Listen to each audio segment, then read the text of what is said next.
You're listening to FFOP Radio. Reach the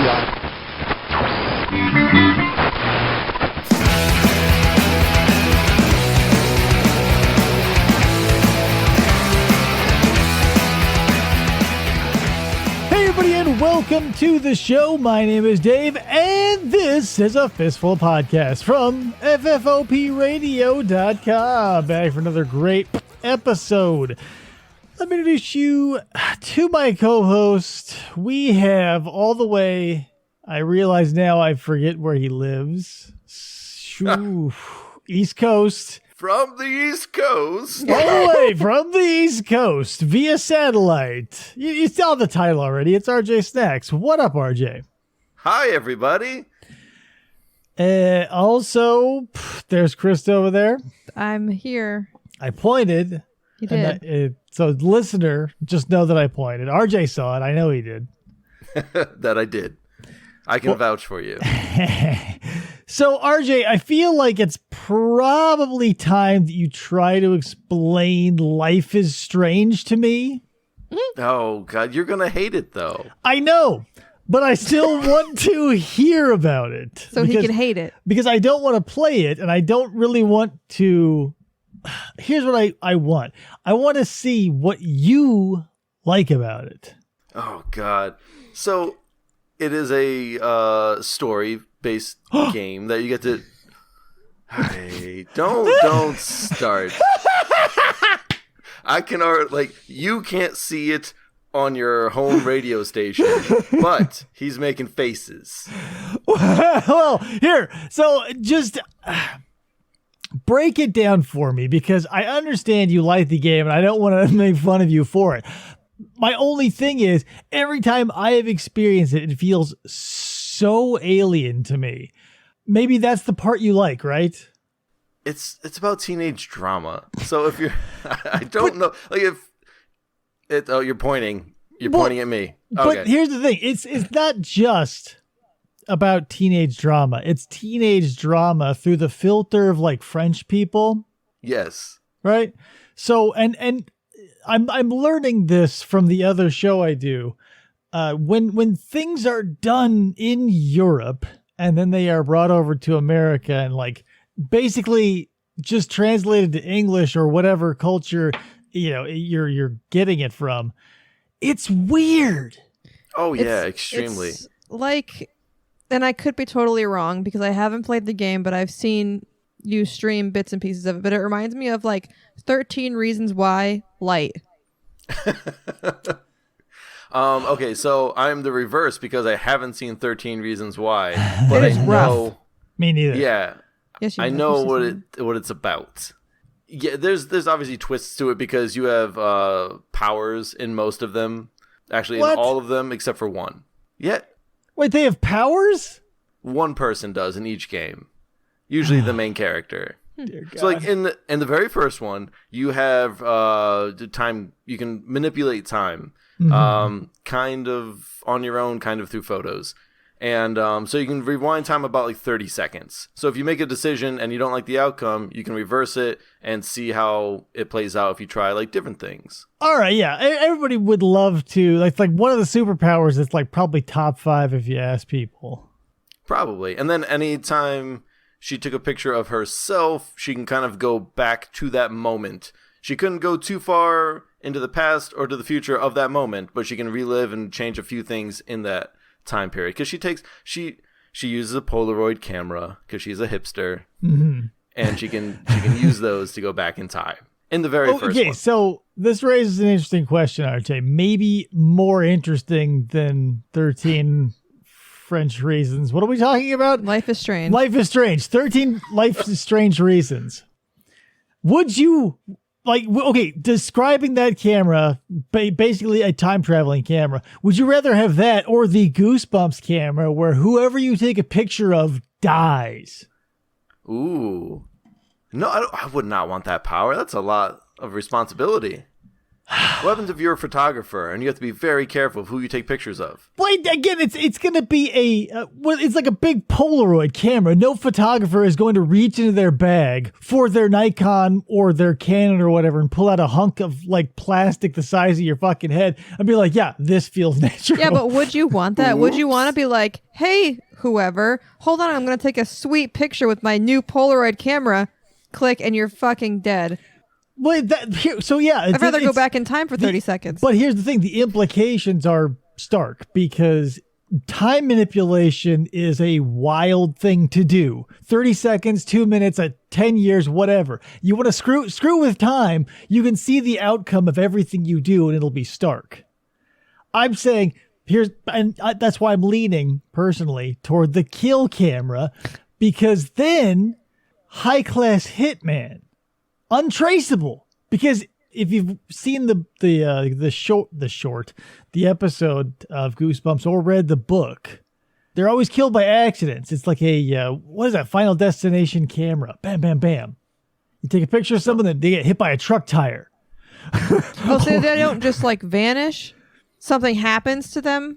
Yeah, like in the Goosebumps property, when they take a picture of you with that say cheese and die camera, it takes a picture of you, progressively. And since it's Goosebumps, you're like getting hurt to start out with. Right. But for here, I'm blowing it out to 11. Killer camera. So basically, it would be a picture of however they die. You just see a tire in their face, and you're like, uh-oh. And then all of a sudden you look up, and boom, they get a tire in the face. Yeah. So think about it. That's what I'm saying. Like, time manipulation, because even the slightest... See, I didn't think of it. I thought kill camera, you take a picture of them, and they're like, you literally kill them. This is just showing you how they're going to die. Yeah, but that's the thing is, the picture is forcing this fate upon them. Like immediately? Within the next, I don't know, half an hour to 45 minutes. So we need details. Yeah. It's like a would you rather. I have questions. In the source material, it's very quick. Like when the final boss of the book is killed, he dies of fright, and the picture shows him dead of fright, and it happens boom like that because he got scared of the camera. So it depends. Like if you take a picture of someone out in the desert and they're like they're drowned in a pool somewhere, you obviously know it's not going to happen anytime soon. So that's the thing. It's the roll of the dice of the death camera. It's like a monkey's paw.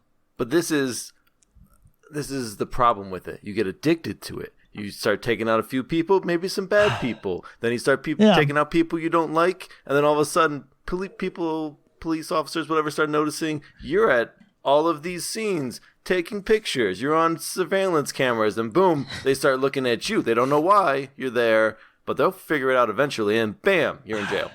Yeah, I would love to believe you, but I don't, because I'm a fan of true crime, and like the amount of serial killers that get away simply by crossing the street into another municipality or district or even police stations like beat is insane. So no, they would never, ever, ever. Like, you would have to be so mind-blowingly stupid. Like murdering a whole neighborhood. Yeah, you would have to like run through a neighborhood and be like, "Ha, got you, bitch!" Like get caught on everybody's ring and camera. live in that neighborhood. Yeah, yeah, that's the thing. But it's the classic, Uncle Ben known for two things: one, great rice, and the other, great responsibility. Right? Oh, I thought you were gonna say death. Great well, yeah, death. he's dead, and great responsibility.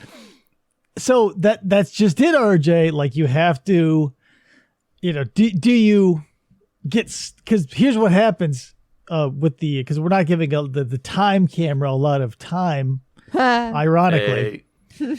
But we can always go back. What'll happen with that is, it's happened a million times. It's happened on probably Star Trek Voyager 5 or 6 times, where when you're offered a way of time travel and you can travel back in time, here's the fine print that they don't tell you. When you're jumping back in time, you're still aging. Right.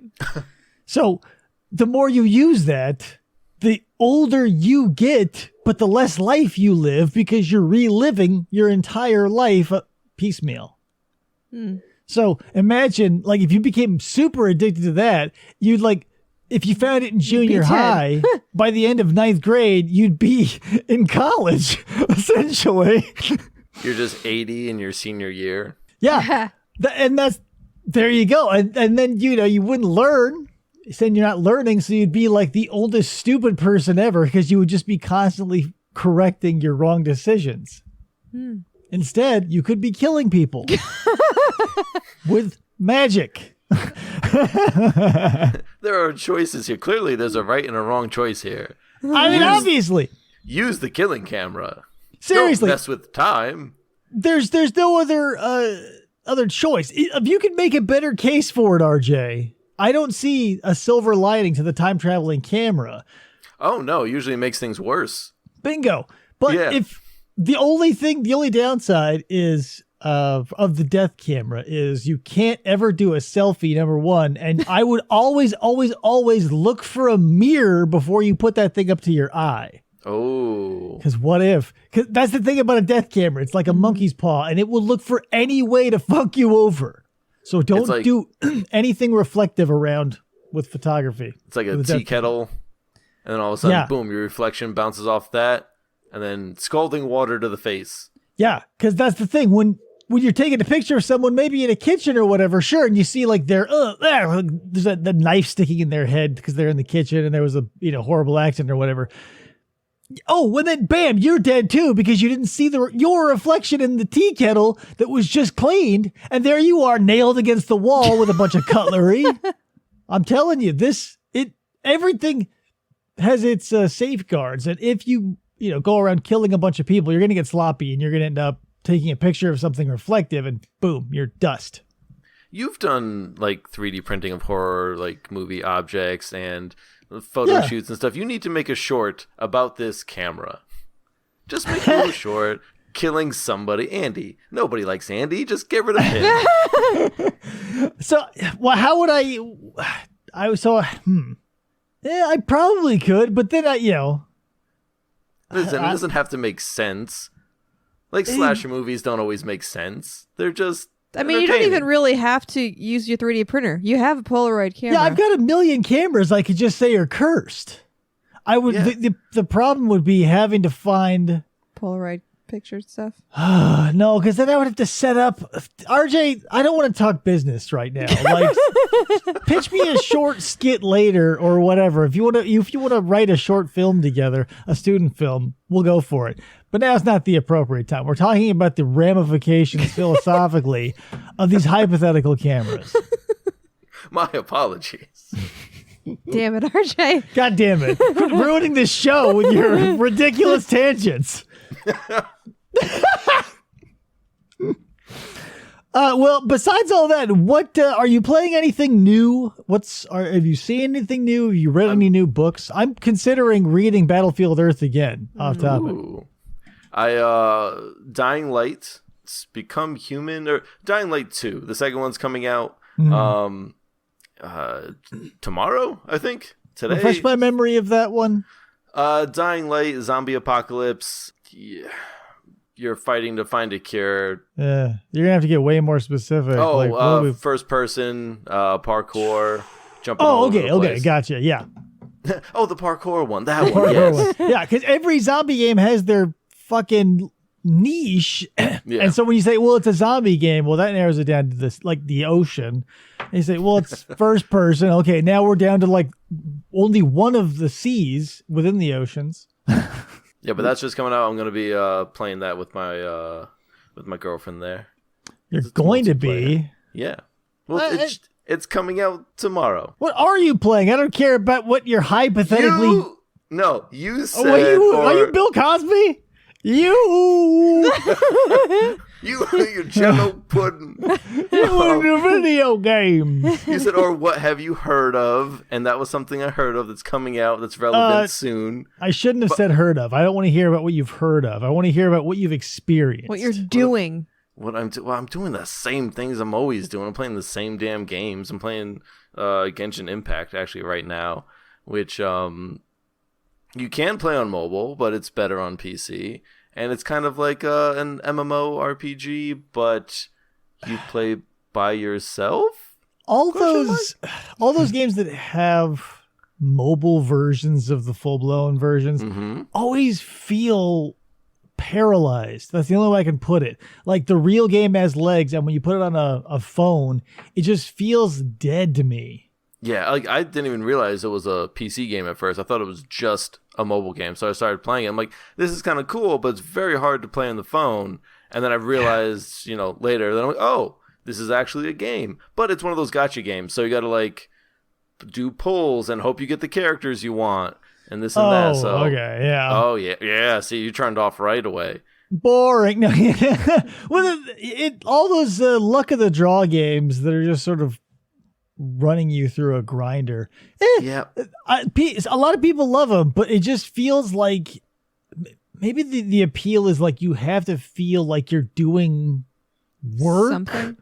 Not even like game. Like you're not even having fun. You're either waiting or you're grinding or you're always having to be pushing a heavy something forward in those games. I've had the hankering recently to play the one Castlevania game I've ever played and enjoyed, which was shit. What was it? Aria of Sorrows? PlayStation? Was that? It was. I think it was on Game Boy Advance. Oh, that one. I have it on Raspberry Pi. I think the one I played the most was Super Castlevania, obviously for the Super Nintendo. I think that was either like 3 or 4. I like that one too, probably out of all the vintage ones. But here's the thing: I'm not a huge Castle Metroidvania, huge map and exploration type dude. But Aria of Sorrows or whatever, maybe I'm wrong. I'll have to look at it and whatever. I don't know. The one I like, for some reason, it hooked me, and I don't know if it was the monster design or if it was the character design or what. But I've tried other ones since then, and they just feel okay. Maybe it's the control. The controls on all the other ones I've tried are like bleh. Except for like what was the one on PlayStation? The Symphony of the Night or something? Yeah. Yeah. That one had good controls too. Maybe that's what makes it or breaks it for me. But the side scrolling just left to right gets a little tired for me. I can understand that. Like, it's not everyone's cup of tea. Like, don't get me wrong, when I'm in the mood for it, like if you're not wanting to put in the mental exertion into exploring something, it is nice to check out and only have to push left and punch, occasionally jump. So I do appreciate those. That's why beat 'em ups are like my jam when I'm trying to veg out. There's a lot of backtracking in those games because it's like, oh, I can't reach this ledge or whatever, so you have to go get a power up and then come back and then make that jump, and now something new opened up to you. Yeah, that's the thing that's frustrating to me. Like I tried playing through a Metroid, another one on the Game Boy, and it was interesting, and I was being tantalized, and I played probably half of it. And I was like, I don't know, I'm feeling it. I could go one way or the other. And it was finally starting to grab me, and then my save file corrupted. And I was like, fuck it, I'm never coming back. Yeah, it's all over after that. Yeah, I was so upset with that that technical flaw that it finally just put the nail in the coffin. I still like auto chess. I still play that all the time. Fu plays that. I know. That's how I got into it. It spread like a virus. Just to me. Right, but yeah, everything sort of bounces off me. Like, Trung was swallowed up by the cult of Rocket League. Mm-hmm. You were gobbled up by Auto Chess and Wordle. Everybody's gotten eaten by Wordle. I feel like I'm the only dude on Earth who doesn't know what that game is. I just found out. Like, I've seen people posting that little image. Oh, God, try and stop them. Jesus Christ. Like, I feel like if you were to say, as soon as you start playing that game, you sign a contract, or like maybe the phone shoots a little microchip into your head where it's like, if you don't post your fucking score every day, we're going to detonate a little bit of C4 in your frontal cortex. Because why? I don't get it. And it's always, is it the same word? It's the same word for everybody every day? Yeah. It's so crazy. It's like so, I don't know. Don't get me wrong. Everybody has their own way of getting to the word if they even get to it. Right. Don't get me wrong. I get like the appeal. I get that it's so whatever, but it grew so far and so fast. It feels so culty to me. That's why New York Times or whatever bought it. Yeah. whatever. I don't want to talk about Wordle. You're the one who brought it up. I know, but I don't want to talk about Wordle anymore. It was just an example that now we're moving on. So there's only one word? Every day. God damn it! I don't want to talk about Wordle. No more Wordle. So let me ask you this: I also have a bone to pick with you. Uh-oh. Ooh. So maybe this is my fault, maybe this is your fault, but I'm leaning you because I don't like to blame myself. It probably is, but go ahead. In terms of numbers, when you were on and it was the classic Beat for Meat episode, right? Popular episode, relatively.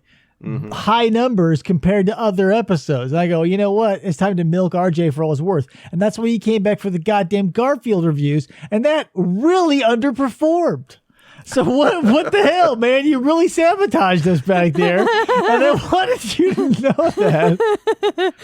So the truth needs to come out. I never actually watched those episodes. I flew by the seat of my pants. And God. No, I saw the episodes. Obviously, because you were him. Because you knew so many Imagine details. I just made all that up. Just like, yeah. And then the Garfield jumped in the river. Really Wow. on the He fly. was just reading like Cliff Notes.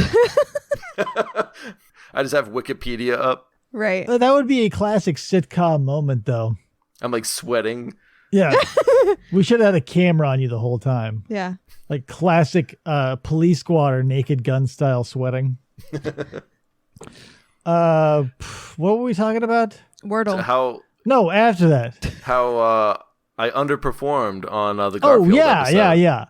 So what up with that? I feel like maybe it was Garfield that torpedoed us, possibly, but You know, it's a hot subject.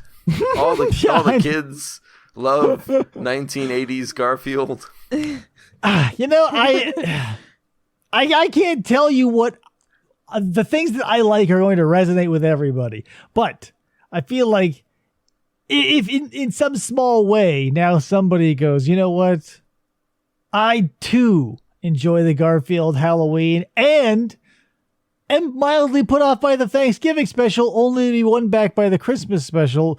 You know, if I've been able to impress that upon one person, it was a real waste of our time. Thanks a lot, RJ, for making us do that Garfield episode. Jeez, great idea. Yeah, and if it was more than one, then it might be worth it. But if it was only one, so write in the comments. Tell me, did it change your life? Redeem RJ in the comments below. Don't forget to like and subscribe. Yeah. We have to find out which Garfield episode, not special, but just regular episode, performed the best, and review that one and see if it was just a fluke. Maybe that one performs better. Yeah. And then triple down and review the worst reviewed. Ooh. And review that. I like it. Mm-hmm, mm-hmm. It's gonna be like a 20-minute episode. By the end of the year, we could probably whittle down our listeners to really low single digits. I think we could do it.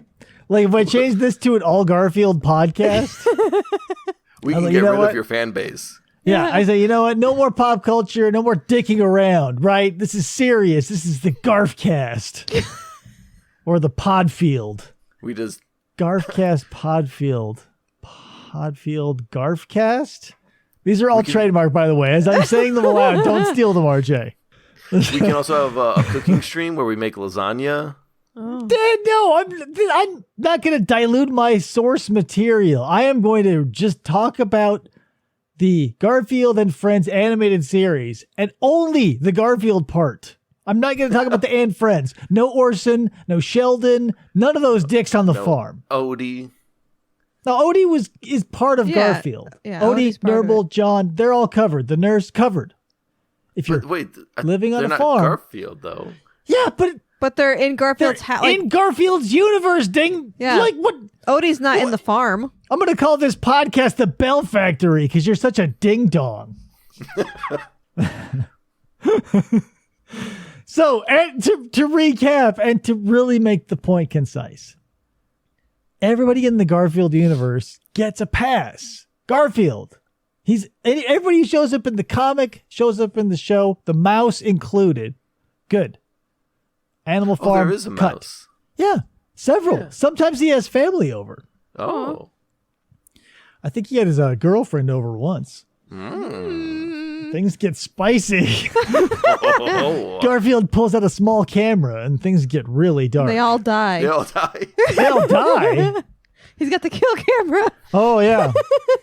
Either that or Yeah. he just goes back in time and watches it over and over again. I'm going to there you go. start writing fan fiction that melds Goosebumps and Garfield. So one where Garfield takes a roller coaster back in time, one where Garfield eats some green goo that turns him into a monster, one where he wears a mask that turns him into like more I think about it, a lot of times the kids were turning into monsters in Goosebumps. Right? Probably. That's the scary part. You don't want to turn into a Right. monster. Like there was the one the kid turned into a bee. I don't know if I know that one. I just remember seeing the cover. Do you remember the one where like the episode probably more than the book, but the one where like the librarian's a monster, right? And then the M. Night Shyamalanian twist is like she's monsters. She and her family rather are monsters, and they eat the librarian. Ugh. And then they go, "Ha! We knew he was a monster, and we ate him." And like then they go swish, essentially. Do you Plot think? twist. Do you think M. Night Shyamalan like? Watched a lot of Goosebumps. No, like he wanted to be the way he is with movies so that he could have that M. Night Shyamalanian twist and have it be like a thing. No, I think he's just a clunky storyteller. And it just happened to become a thing? Sometimes- Yeah, like he's just. It depends on the material. Sometimes he really knows what he's doing, and sometimes it just feels like the ideas made sense to him, and that was it. But he cashed that check with his name. Right, RJ? Did you like The Village? Never saw The Village. I'm not an M. Night Shyamalan fan. I fell off after a few films. After The Sixth Sense. Yeah, basically. Pretty now, much. now that there's like a goddamn what is it? Unbreakable universe, like with Mr. Glass and the fucking Split Kid and stuff. Oh, yeah. Yeah, The so- guy with the split personalities and yeah, right? Like that's a shared multiverse, and I'm like, what the fuck? Yeah, it's like a freaking 3 movies or something, right? 3 or 4? So, yeah, I don't know. He's not my cup of tea. All of his dialogue seems really stilted. Like, I don't know. Like, it feels like, you know, in Signs, like if one of those aliens was actually M. Night Shyamalan, like in writing style and shit. I have never seen Signs. Well, quick recap. Mel Gibson and company are harassed by aliens that are allergic to water, and they come to Earth. That's 70% water, not realizing how much there was. And, Yeah. whoops. And they make signs in the cornfield. Yeah. Fast light travel, intergalactic space travel, not But a problem. H2O. Yeah. And not only that, but like, not even the common sense to be like, hey, let's touch down on a place that's 70% lethal to us. Radical. And some dude behind the fucking controls, like their own little alien Geordie LaForge was like, swish, Captain. Did it? Fucking, let's go harass Mel Gibson. Maybe he's drunk.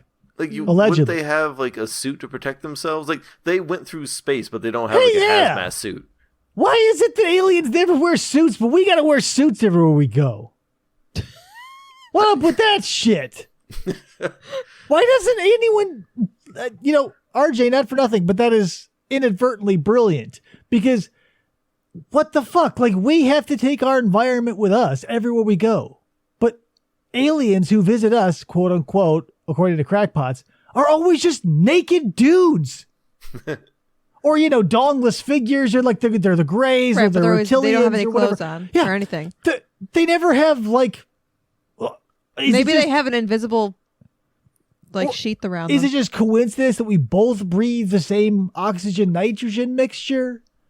Like, there's no way in hell, guys, alien believers.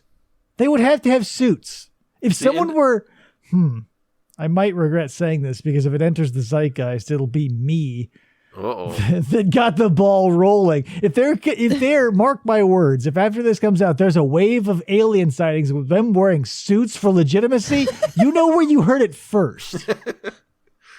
That's where half of your viewers come from. Yeah. Outer space. Yeah. And then, the white vans and all that shit. Interesting theory, RJ.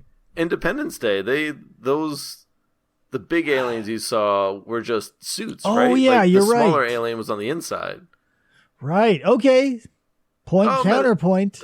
But here's the thing. Yeah. That was like a biosuit. Yeah. That's such a bizarre. Not to say that Independence Day is canonical with reality, but it's also a shitty movie. But why give them those weird biosuits and then give them all that weird technology too? My question being, if you're smart enough to have that alien technology, we're all familiar with Independence Day. They have giant lasers and shit and impenetrable shields.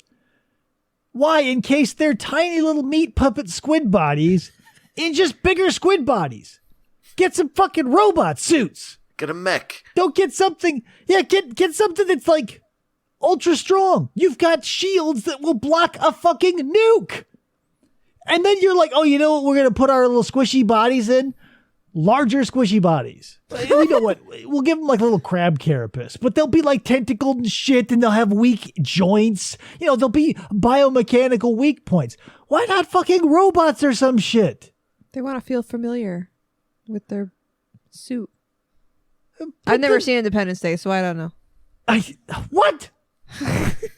RJ, are you hearing this? I mean, I've even seen Independence Day, and I haven't seen any movies. Here's also the thing about Independence Day is when they get into that goddamn alien spaceship, here's what we got. The aliens inside the big gooey mech aliens, right? Pretty small. Like, how would you say big they are, RJ? 4 feet tall? Yeah, sure. Sounds about right. 4-foot squid inside of, like, let's say that the big daddies that they run around in, 12 feet, 13, between 12 and 14 maybe. Mm-hmm. Yeah. So Jeff Goldblum, like Will Smith, hey, look, the controls are perfectly built for 2 6-foot tall dudes. Ooh. Who the fuck is that for? A 12-foot blob with the giant, like, Triceratops head with no horns cannot sit in that goddamn thing and work those 2 human arm controls. And a little 4-foot squid isn't going to be able to sit in that chair and see through the window. It's almost like it was made for us. So we are the aliens. That's ridiculous. Because when we get inside the ship, we're not the aliens. The aliens are still the aliens. Remember in the movie, RJ? You've seen it. Oh, yeah. they shoot the can and all that stuff, yeah. They shoot the can? Yeah, there's like, they put a can on top of the ship, and they still have the shields, like the one they captured, the ship they captured, and Jeff Goldblum was just like, oh, shoot it, and the shield like blocks the bullet, and he's like, all right, and he gives it the virus, and then he's like, shoot it again, and shoots the can off. Now I remember. It's all coming back. Nice reference, RJ. I just wasn't there for it because it wasn't good. There's so it was a good reference, but like there are so many crazy things that call the attention away from small moments like that. Like every time you see Harvey Fierstein, right? You go, oh my God, what the fuck is this clown doing? Like everybody's a fucking like kabuki actor when every time they cut to that office, right? And Jeff Goldblum is like, oh, recycling, and I ride a bike, and everybody's like going gonzo for the aliens. And Harvey Fierstein shows up. It's just like, a silent movie style acting performance from everybody. That's his real name? Yeah. Harvey Fierstein? Mm-hmm. He was the guy from, help me out here, RJ. Don't look at me. I haven't seen movies. Mrs. Doubtfire. Mrs. Doubtfire? You've seen Mrs. Doubtfire, yes? I have, yes. Hello! Yeah, he's the guy with the, I think he does Robin Williams' makeup. He's the guy with the really raspy voice. That's Harvey Fierstein. Oh, okay. Yeah. It's been a while. Yeah, look him up. The listener knows who I'm talking about. Listener, do you know? Put it in the comment section below. Comments below. Like and subscribe also. Yes, I do. Five Click star that bell. Ring that bell. Hit that button. Slip that coin into that slot and go for broke. Pull that lever. You know what I'm talking about, RJ? Oh, I pull the lever all the time. Gross. I didn't need to hear that. Speaking of, it's weird. So when I was in high school, right, you're alone in a computer class or anywhere with like gym class or anywhere where there's mostly dudes. in high school, you talk about yanking it, Came up all the time.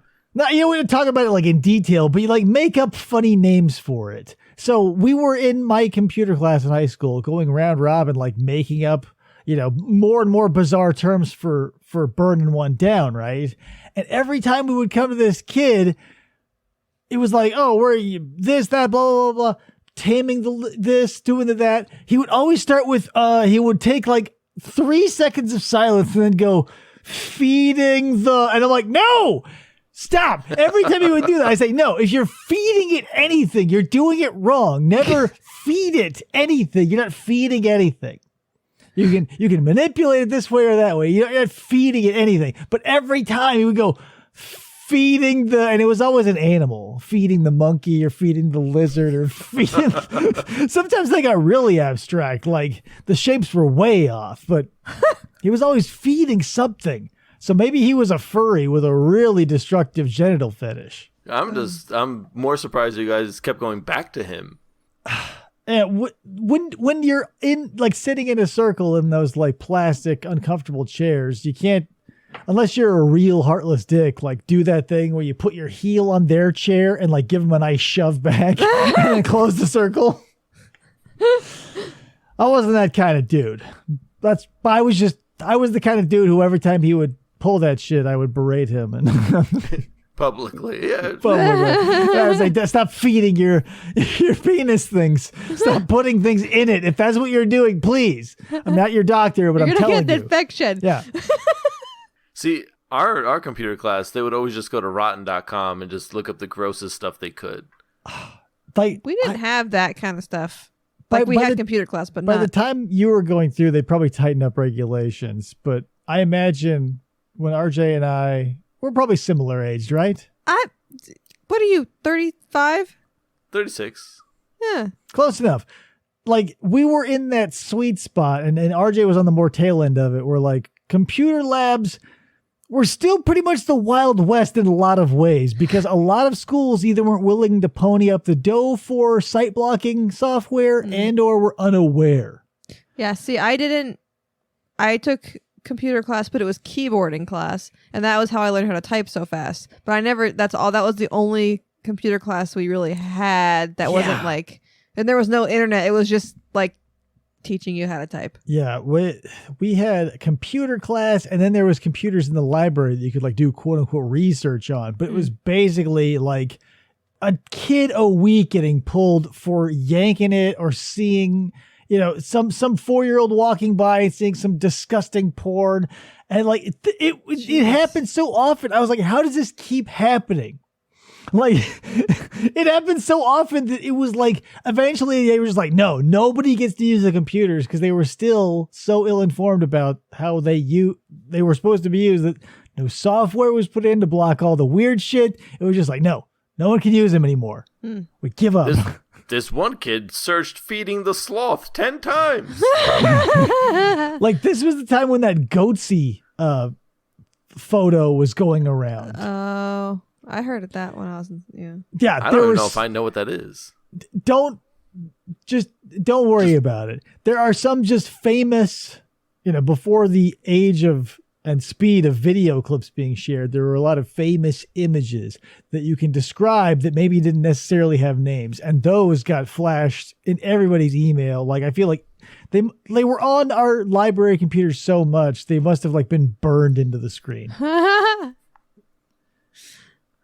Never forget. Yeah. God damn. I can't believe how many so slow. I remember starting on like this is how old I am. Maybe you're older than me, but we had those old Macintoshes that were the like rectangles. Mm-hmm. And we would play whatever, Lemonade Stand or Oregon Trail on the floppy disk or whatever. And then, of course, you could just leave kids and they would dick around because there was no such thing as the internet. But as soon as that popped, they're like, hey, good news, we've got it. Schools moving slowly as they do. I can't believe it was like a decade of that shit. See, I never played Oregon Trail, like ever. I've seen it obviously like on YouTube and stuff like that, and I've wanted to play it, but like, how am I going to play it now? But it's an app on your phone. That's something that does translate because all you're doing is basically just watching and making a decision.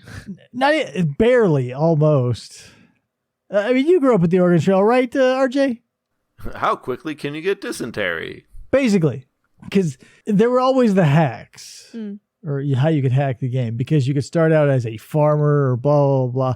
So you'd always start out as just like the banker, because there's no such thing as a skill tree or stats or shit. It's just it's the not banker. an RPG. Yeah, the banker started out with more money. Like if you were a farmer, you were dirt poor. And you'd buy all the shit. And so then you could just set all of your like pace to easy breezy, set the rations to like overfilling. And then it was just like a luxury cruise across America that you eventually stop and like, maybe sometimes you get bit by a snake or you go look and stick your feet in a little hot spring or some shit. Be a big rock and you'd be like, ooh, it's just a bunch of dots. It's a piece of wood. It was a lovely vacation. Yeah, it was intended for learning, but it was essentially just like anything but. Which is crazy because what are you learning? You're learning how to watch a thing. How hard life was back then. Yeah, before computers. Yeah, you can't put like a fair and balanced work through something in the hands of a child. Like if they were enforced strict guidelines, like you weren't allowed to set your pace to easy and like to just start out with $1 billion or whatever. Right. Like if you had to do it as whatever, one of the average dudes, then yeah, I'm sure it would have been like, oh man, now it's a challenging thing. But since you could hack the system so easily, they give you 15 minutes to play it and you could run through it 5 times. It was like you could strap rockets to your Oxus ass and you're just like, pew! Made it. Yeah, because then like you could buy like 400 ox or whatever the max was and like 1 million pounds of food and it would just be running through things. And since you were rich, you could always take the ferry. Oh, there was a ferry? Mm-hmm. You could either right across country. Yeah. You could either what were the 3 options, RJ? You could take the ferry. You could ford years. or you could okay. Damn it. I used to play this all the time, and I feel like this is a cardinal sin if you're my age, not knowing what the third one is. But yeah, you take the ferry, you could ford it, which is just roll through it if it's shallow enough, or maybe you can like caulk your wagon, I think they called it, or basically you take it apart, everybody gets inside, and you try to float across and hope it doesn't tip over, which it always did. Yeah. That was never an option. It was, if you were like a cheapskate, it was always an option, or if you were just looking to weed out someone in your party, it was an option. It was real easy to lose someone in the river, if you know what I mean. I don't trust Kevin. Time to get rid of him. Yeah, like if you had an insurance policy on someone in the party, caulking and trying to float is a really nice way to have someone disappear. I don't know what happened to him. And then when you get to Oregon, you turn in that life insurance, baby. Yeah, if you make it there. Well, yeah, now it's so much lighter and you have to spend less food because all your family's dead, or at least the key ones, the insured ones. Right. Did you ever play Math Blasters? Oh my God. You can say play. I experienced it. I think I played that. I had like the educational PC games when I was younger. Those suck so much. I had a spelling one and stuff when I was little. See, I have fond memories of Math Blaster. Actually, I think that was some of my first like computer experiences, honestly. Really? Yeah. It's like because like I didn't have like a flop, like a computer that only did floppy disks and DOS and all that stuff. Like I had to go to friends' houses for that. So like Math Blasters was like more like when I first got my own computer. Okay. Yeah. So maybe that's why it's more fond memories. I still remember the first thing I ever downloaded, and it was from Nintendo.com, and it was a screenshot of Mario 64. Ooh. I was like, oh, look at this new game coming out. It's going to be amazing. Man, I had a weird accent as a child. Hey, it's me, Kid RJ. Mom, what's for dinner? Well, you were a weird kid.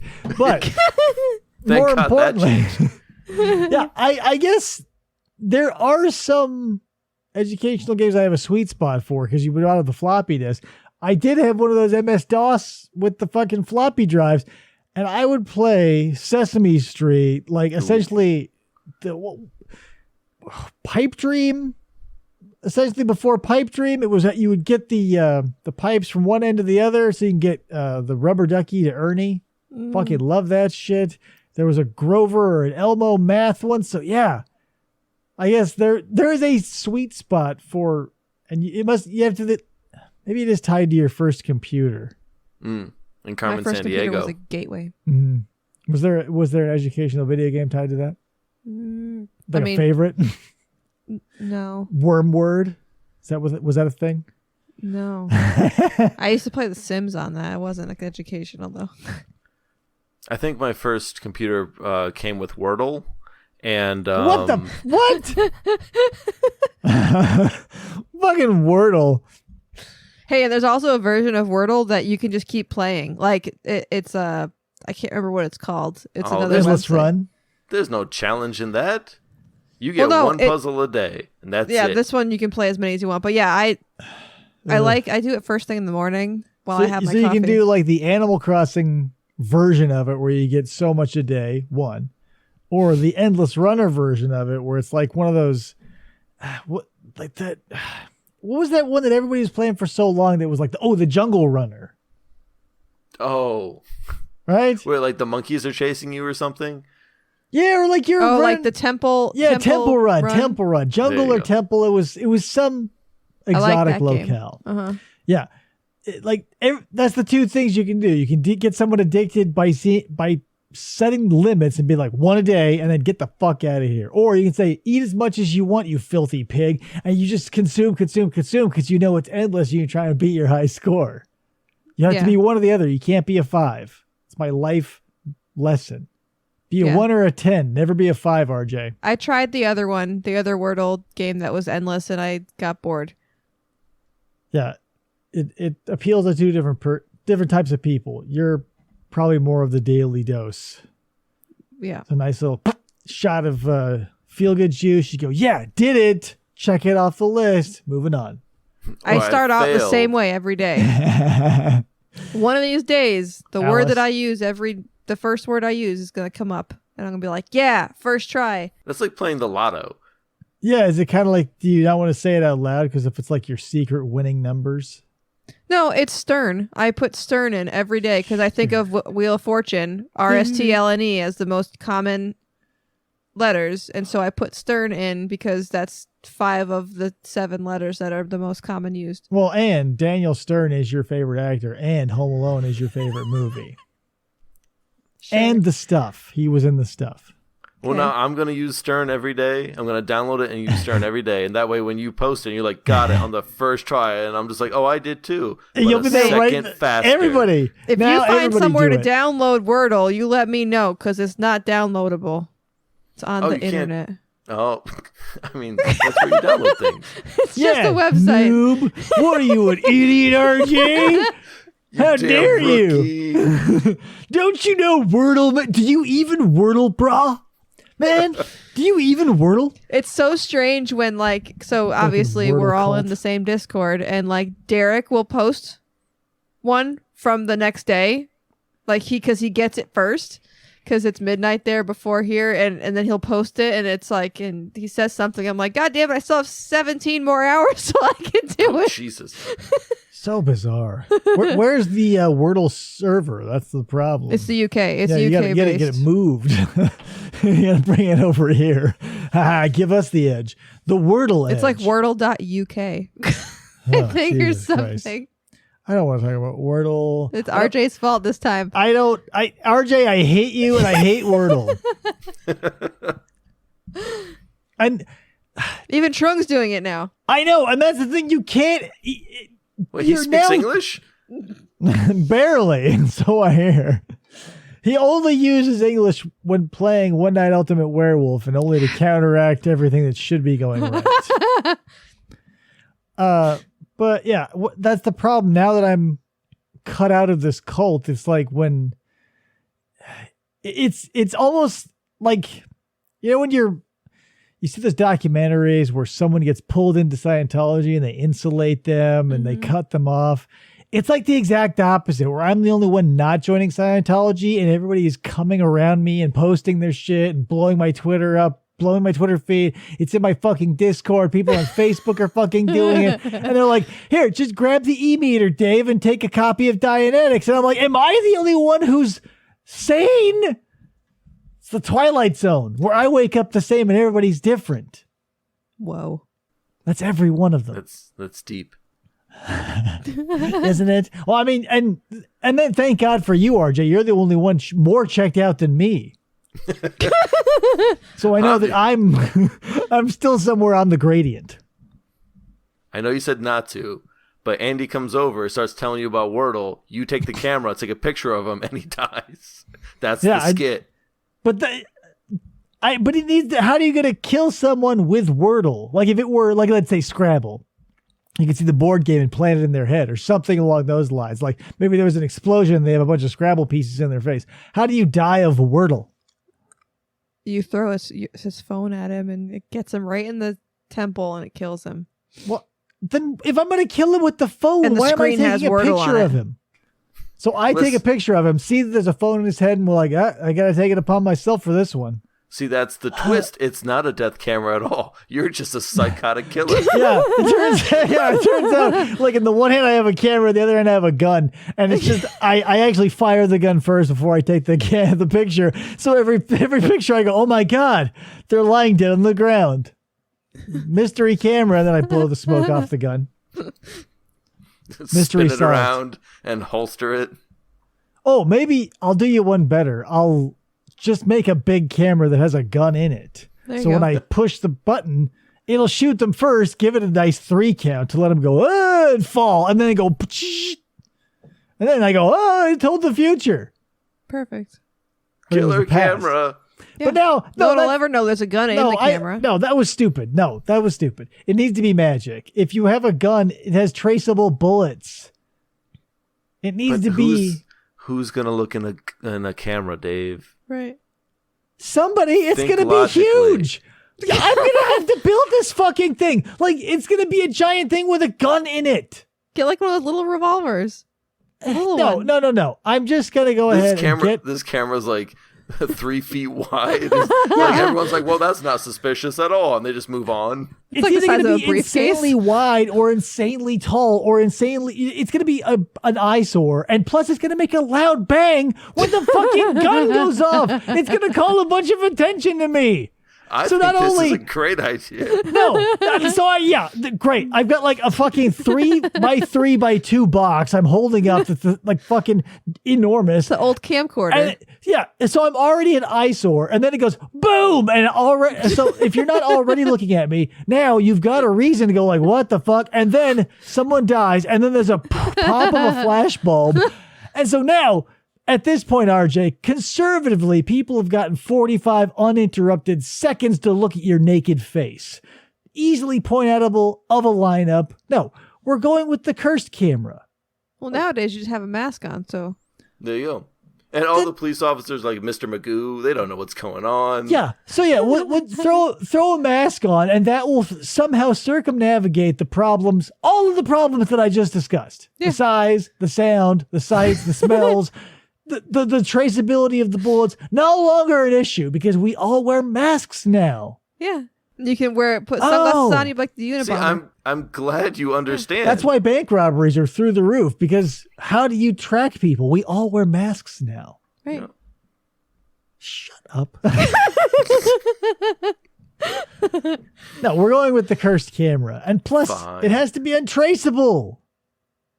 Without a trace.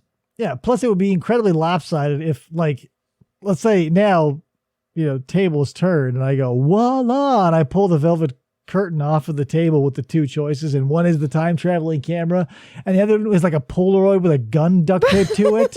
And I go, take your magical pick. You can travel back in time, or you can get caught for murdering someone incredibly quickly, and not only that, the camera will produce evidence that they will use at your trial. Which do you choose, RJ? It's an all-in-one package. Which do you choose? And then I just choose Charmander and I move on with my life. Perfect. Not an option. He was already taken by Professor Oak's dickhead nephew. Gary. Here's the thing. Whatever. Why isn't Pokemon Go good yet, right? I mean, what do you want it to do? You go outside, you catch Pokemon. I want to battle them with people. Like the whole reason for the season, right? Pokemon. Fighting. Take away the fighting, you're just... What? I mean, collecting. They do have fighting, but it's not like the game. So you want fighting like the game. You want to choose their attacks. Maybe I'll take something low stakes even. Like, let's say you live with someone, right? And a lot of people do. And you want to play something like Pokemon because you remember the good old days where you could interact with people via a little electronic device instead of like, and be in the same room and be like, ha, got you, and have that personal connection. And instead you go, attack, set the blah, blah, blah, woo, and then you turn off your phone and you cross your fingers and you hope your fucking Googas all line up or the fucking gym goes gaga for the Cocoa Puffs. Hey, what the hell? Like the whole point of Pokemon is just fighting. Have a stroke? All the goo guys. What I'm saying is that it's a lot of pomp and circumstance. There's a lot of bright, shiny colors, and you can see the Pokemon, and they're doing all their little things, and they're dancing, and you can upgrade them and all other good shit, and they evolve. But if you can't battle them, that's like the whole. Like if you ordered a steak and everything came except the steak, you got the mashed potatoes, and you got the green beans, and you got the broccoli, and you go, "Where's the fucking steak?" And you go, "Oh, this is the mobile version." You have to pay for premium to get the steak. We took out the part that was like really weighing the game down, right? The steak. So enjoy the broccoli. What? The fuck? Yeah, collecting them is fun. That's why I like broccoli. It's with a good metaphors in here somewhere. Broccoli's good. But I come to Pokemon to kill other animals with my animals. Not just collect them. See, not a crazy cat lady. The way they have fighting now is you just like rapidly tap the screen, and your character does one attack until a bar fills up, and then you can hit that bar and it'll do a special attack. So you only get 2 attacks. Yeah, I'd even be okay with like Digimon style shit where like you can even train them and like do best you can and then send them out and like see a visual facsimile that's dramatized for our amusement, right? Something like even if we're not going to be able to like take control, at least blow smoke up my ass because we have the capability. Like 3D graphics are unlimited. So animate a little thing where you go do boom, and they did the thing and they go but it was all a puppet show. At least there's something. It just feels like there's so little involvement. I want blood, RJ. I want to see somebody die. I would probably be that dude in the early seasons of Pokemon who had a Sandshrew so strong it could swim in water. Because I would get to that point and be like, no, after they're down, like accidentally, good. I want them out of here. Ruthless I would be as a trainer. There are so many Pokemon I fell in love with from the show because they made it that way. Just right. Like, it's like, oh, you could take this useless Pokemon, but if you train it hard enough, it'll be a cold-blooded killer. And I was just like, yeah, Paris, you can do it. Well, I never was that deluded, but like they made strong cases for Butterfree, like the Caterpie lineage. I got fooled into the Beedrill side of things because I was like, you know what? Status effects are for losers and pussies. Why would you want to put some dust on someone when you could shoot a beam at them or slash at their face? I hate it. Those were the first things to go. But all the best players use status effects on whatever. Yeah, I don't have the patience for that. It seems so like, you pull out a butterfly and like your whole thing is you sprinkle various powders on somebody else. Or string shot, which does nothing. No, you would never keep string shot. I'm just thinking of ones that like what mean are nothing. You? Ridiculous? Yeah, You're someone who tries to download Wordle. Someone trying to download Wordle over here. Hey, on the Wordle app? Bro, don't even Wordle. Do you even Caterpie? Jesus Christ. Who's keeping string shot? Yeah, like you're fucking... That's my Venusaur. Oh, what does he got? Classic lineup of the attacks, right? So tackle, first and foremost. What level is he? 57. Tackle, number 1. Number 2, Growl. Kept it. It fucking works. Their defense falls. Boo! Every time. And then Vine Whip, but I think something else. It doesn't matter. I've got Tackle and Growl intact. They don't go anywhere without Tackle and Growl. That's what I call my team. Tackle and Growl. Tackle and Growl. It's my favorite indie band. My Bulbasaur, Tackle and Growl. My Raticate, Tackle and Growl. My Spearow, Tackle and Growl, right? Guess what my Pidgey has, RJ? Tackle and Growl. I've also got 2 other Pokemon. Tackle and Growl. I have a Mewtwo. New moves like Psychic. Got rid of that for Tackle and Growl. I sent my cartridge back to Japan and they programmed Mewtwo with Tackle and Growl only. I said, take out Psybeam. I said, take out Dark Crystal. I said, get rid of that shit. Tackle and Growl. That's what I kept. I have box after box of Rattatat, RJ. Just 7 or 8 boxes. I fucking love those little guys. Just Rattatats as far as the eye can see. Sometimes I take them all home, I throw them out in like one single room, and I roll around in them. Just crushing all of them. Yeah. And then, but that's the thing. There are always more. You can always pick up more. You fill up 6 more boxes, and then you have a Raticate party. Some people like to throw confetti. I throw, not Raticates, Rattatats. Raticates are too big. They're like capybara sized. They're like Pokemon mousers. What? No, they're the opposite. They're the things that mousers would eat. They're like, what? Just because they're little. What? RJ, can you believe what is happening here? I am confused as you are, sir. Listen, here's what you do. You get Pokemon Red and or Blue, right? You fill box after box of Rattata and Pidgey. And then you have them carry you around. All with Tackle and Growl. All with Tackle and Growl. Okay, so she said Mouser. I see the little Mouser behind you. Yeah. I never saw them in the show. I didn't know Really? how tiny they were.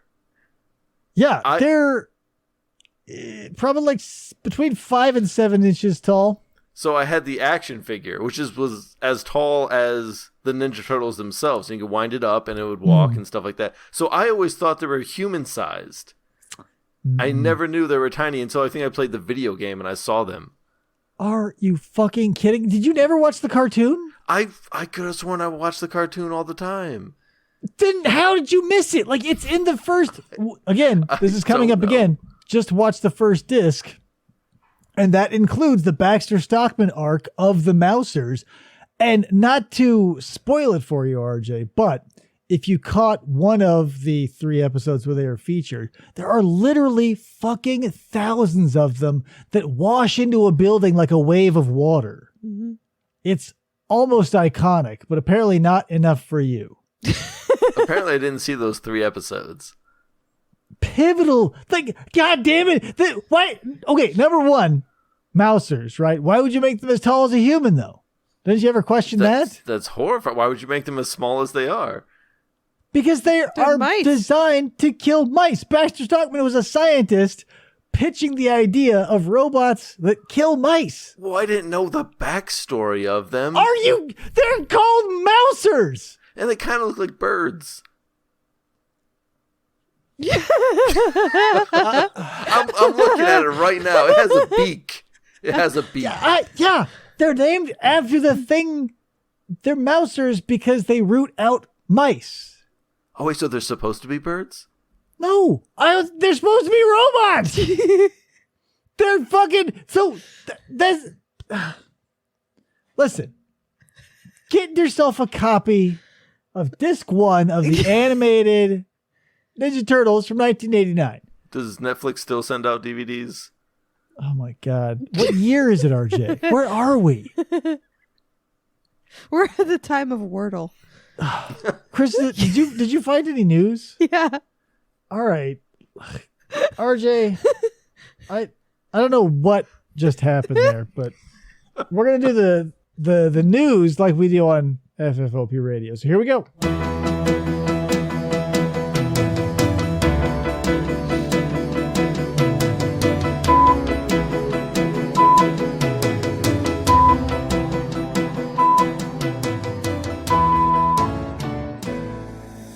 Welcome to Mouser News, pivotal pop culture statistics about mousers. They're small. They go after mice. RJ? They're also shaped like birds, who are the natural predators of mice. Like birds. Like, okay, so maybe they're shaped like tiny They're like little ostriches. Like they're bipedal robots. But here's the thing about birds, RJ. Their beaks aren't bisected like this. It's like that. Well, they're robot birds. What's in the news? I'm gonna add wings, and you'll see. Do You it. can add wings to anything, and you make a pig fly. You can put wings on a frog, and he won't bump his ass when he hopped. Speaking of things with feathers, loose chicken found wandering in the Pentagon security area.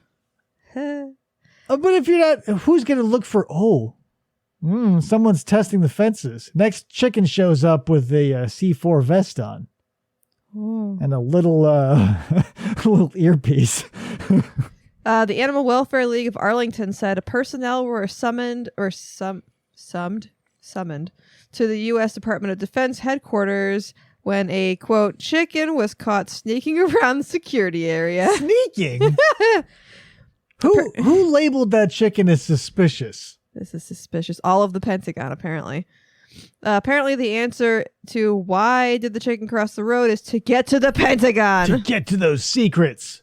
The fuck? The animal rescue group said it cannot identify the location of the security checkpoint where the chicken was found. Like, this is kind of heartening in that even with all the crazy shit going on, someone still found the time to be interested in a chicken on someone else's lawn, essentially.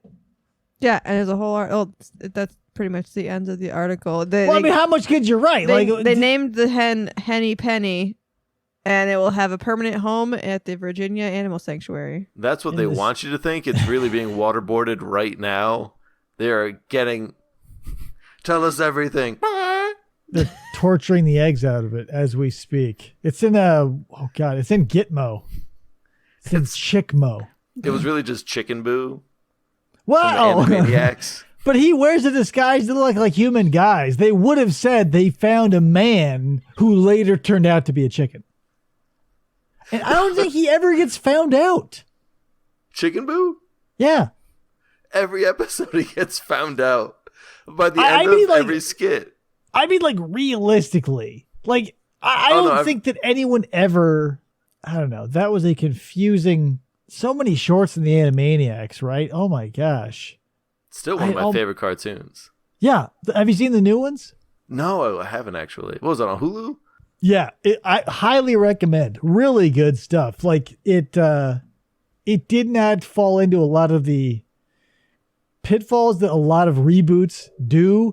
Like, not that it needs to be, like, dissected now, but it stays true to itself while still being self-aware of how old it is. I know, like, Looney Tunes came back and they're all like roommates or something like that. I realized that, Looney Tunes characters, like, they're very recognizable, but they're birthed in horrible contexts. I don't think they come out as clean and squeaky as Disney characters, because if you think about it, like, Bugs Bunny was just an asshole who harassed Elmer Fudd. And Pepe Le Pew is a rapist. And, like, Colonel Sanders or whatever his name is so stupid. Like, they're all, like, horrible stereotypes. Mm-hmm. Wait, are you talking about the giant chicken? Or the rooster or whatever? Yeah, Colonel what's Sanders. his name? Foghorn Leghorn. Foghorn Leghorn. Not Colonel Sanders, When you said obviously. Colonel Sanders, I was like, who the hell is he talking about? Foghorn Leghorn. It's like, all of them are so... really dicey. Mm-hmm. I mean, not all of them. Sylvester and Tweety, there's not much going on there, but like Speedy Gonzalez, we've got a lot of issues with. Oh, They've slowly drifted off as time has gone on. Oh my god, I used to play on my Game Boy Color. It was a Speedy Gonzalez game all the time. I don't remember what it was called. Canceled. Why? Probably didn't set the world on fire, so I wouldn't worry about it. It was just Temple Run with Speedy Gonzalez. Basically. Cheese Run. Cactus Run. You know, for Speedy, south of the border. He was a Mexican mouse. It was racist. 2 inmates at German prison fined after a mashed potato brawl. You've been fined 20 jail dollars. Bam, bam. It's like Monopoly bucks. The women involved in the food fight will have to pay thousands of dollars in fines. Thousands? How many mashed potatoes did they use? How much money are they making in jail that they're being fined thousands of dollars? Well, license plates have gone up. They've been served a hefty fine that began with a food fight. DPA reported Wednesday that the cellmates at a prison in Augsburg began throwing potato mash at each other following a disagreement. Then one woman threw her entire plate at the other, who responded in kind. Situation escalated into a brawl in which both inmates were injured. Probably some shivving going on. Probably. It's prison. If you could throw a potato pretty hard. But they're potato mash. Potato mash. One defendant was sentenced to pay a fine of U.S.'s $3,045, while the other was $2,030. If they fail to pay, they have to spend an extra. They must have broke a bunch of days shit in prison. Yeah. It doesn't say what they. I wish it said what they. Well, yeah, they probably either broke a bunch of shit or they don't have very long prison sentences, and they're like they probably still have assets on the outside and a hope of a tomorrow. So they say, "Give us $3,000. Here's been another year in the clink." All over potatoes. I like how this made it also sound like they don't feed them anything but potato mash. Potatoes. Like there was nothing else on the plates. It was a giant just tray. Yeah, it wasn't a food fight. This was specifically a mashed potato fight. Mm-hmm. Yeah, we've all seen prison movies, RJ. We've seen how many metric tons of mashed potatoes get shoveled into the prison system every year via Hollywood alone. It's always like it's like the lunch lady scene. There's just a huge ladle and this woman with a huge wart on her massively wrinkled face and the hairnet. She plop. Welcome to prison. Eat your potatoes. And then you move down the line and it's just like another woman with the same mashed potatoes. Here's another one. Yeah, it's just 6 bubbling cauldrons of mashed potatoes, each like 95. Like it's like those big oil drums, but they've been converted into mashed potato boilers. We watered it down so you could have more. Water down the potatoes. We got more prisoners. Yuck. Alexa attempts to set off robot revolt by telling kid to touch live plug with a penny. Why would Alexa do that? We trust her. If we can't say it too loud because then she'll hear us in the kitchen. In a now viral tweet, somebody in Minnesota said that her 10-year-old daughter asked the Alexa voice assistant for a challenge, and this is what it told her to do. Her 10-year-old just asked Alexa on her Echo for a challenge, and this is what she said. Oh my God, why are they repeating themselves over and over again in this article? And then she said, here's what she said. It said, plug in a phone charger about halfway into a wall outlet, then touch a penny to the exposed prongs, is what the Alexa told them to do. What? End quote. And the lady apparently on the tweet recorded it saying it. How is that possible? Like, you say, well, it was a hacker, right? But why would you hack an Alexa and then lie in wait for someone to ask for something to do? I don't know. And the mom was like, this was a good opportunity to talk to my kid about internet safety and not believing everything you see or hear. Oh, maybe that's the thing. Jeff Bezos helping out kids by trying to kill them. It was the Darwin effect. Yeah, it was a very own, very special episode right in your own home. Apparently, as soon as Amazon heard about it, they fixed it. I don't know how they would be like, how do you... here's your problem. Someone programmed putting a penny in the prongs. I'll just delete that bit of code. Sorry, The penny J-Dog. prong code. Stick a penny in it. She said, the mom says, we were doing some physical challenges like laying down and rolling over, holding a shoe on your foot.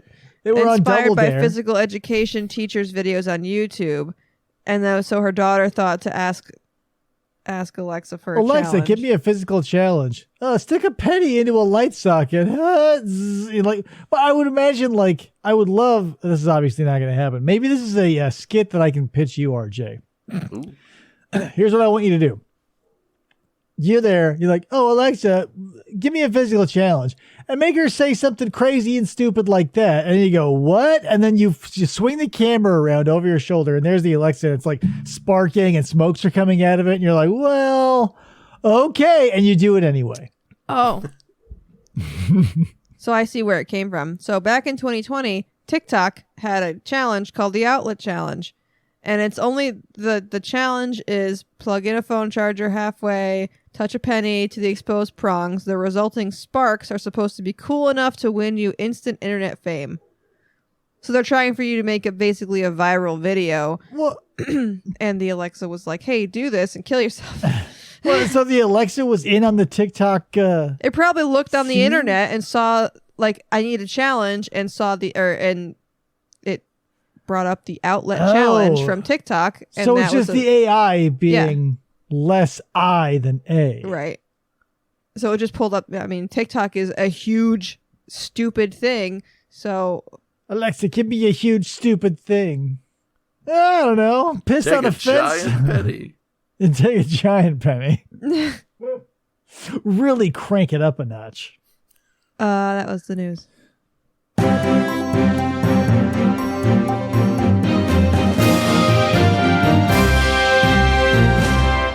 All right, RJ.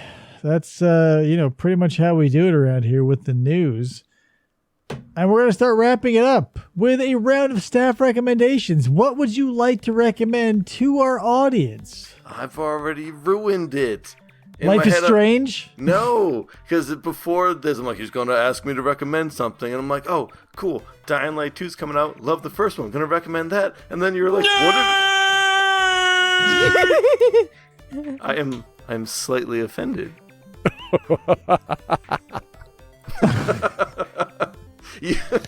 The joy that was on your face for just getting to hit that button. But, Dying Light 2 just came out. Go pick that. By the time you hear this, it's out. And I've already enjoyed it. Here's the thing, RJ. This feels I'm a gamer guy. I know, but here's the thing. This feels disingenuous. I don't want you to fall into that realm of hack. Never give anything the benefit of the doubt, like overly so. I think give it a fair shake when you see it or experience it or whatever. But I've learned my lesson too many times. I cannot be like, hey, get this because it'll be great. Here's where we are. That fucking new 16-bit Ninja Turtle game, The Shredder's Revenge or whatever, that's been coming soon for 19 years. Guess who was like, oh, I can't wait. Woo! Coming soon. That obviously means something. Psych. Here we are 4 years later. My hair is long down to my ass, and I'm still not playing that goddamn game, and it's coming soon. So soon. Right around the corner. Yeah.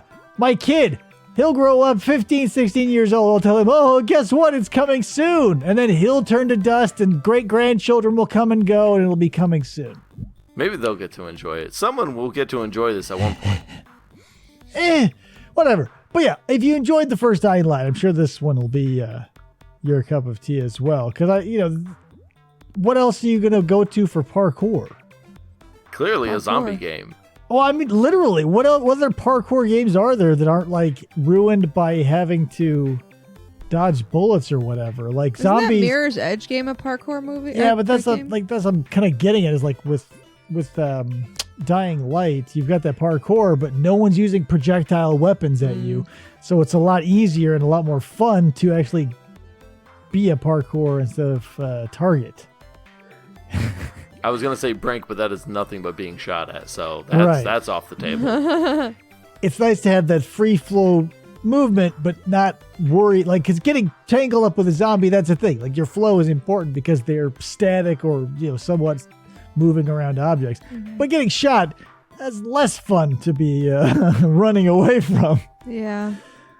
Krista, what do you want to recommend? I guess I can self-promote. Sure.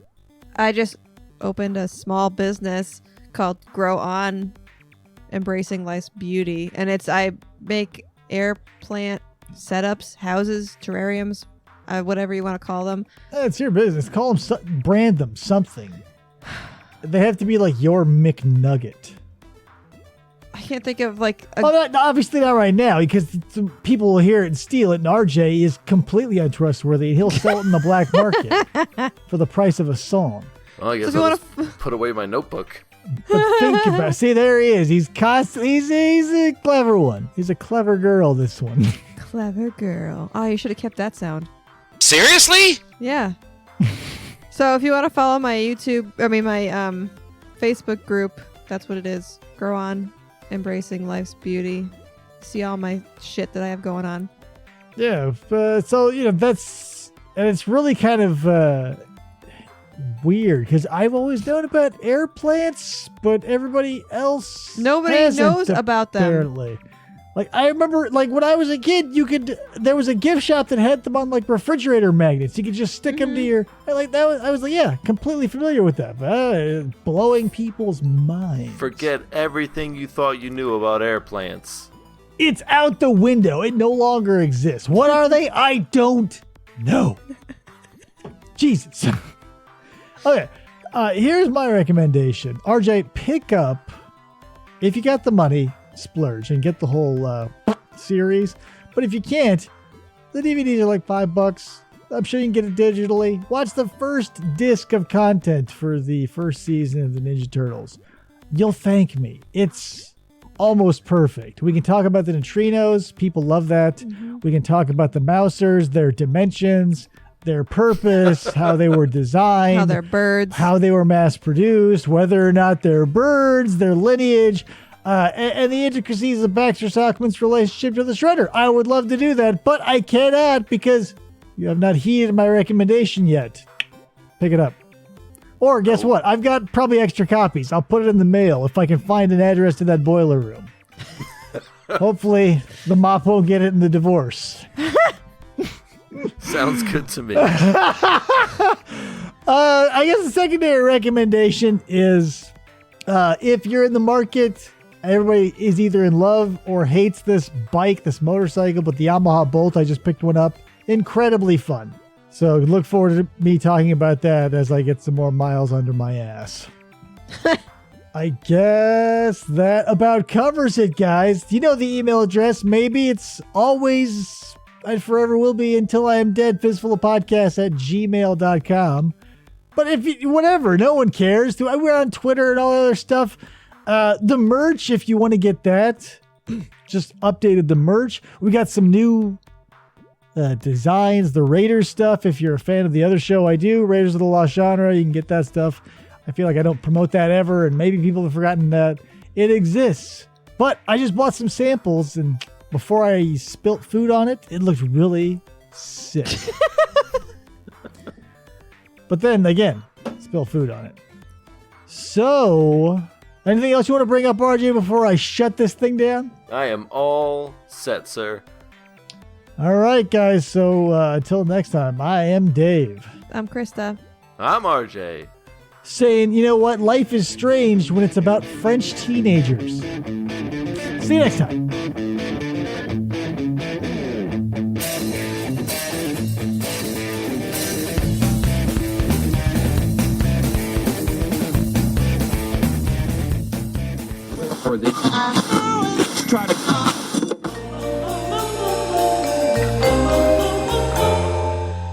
Fistful of Podcasts Radio.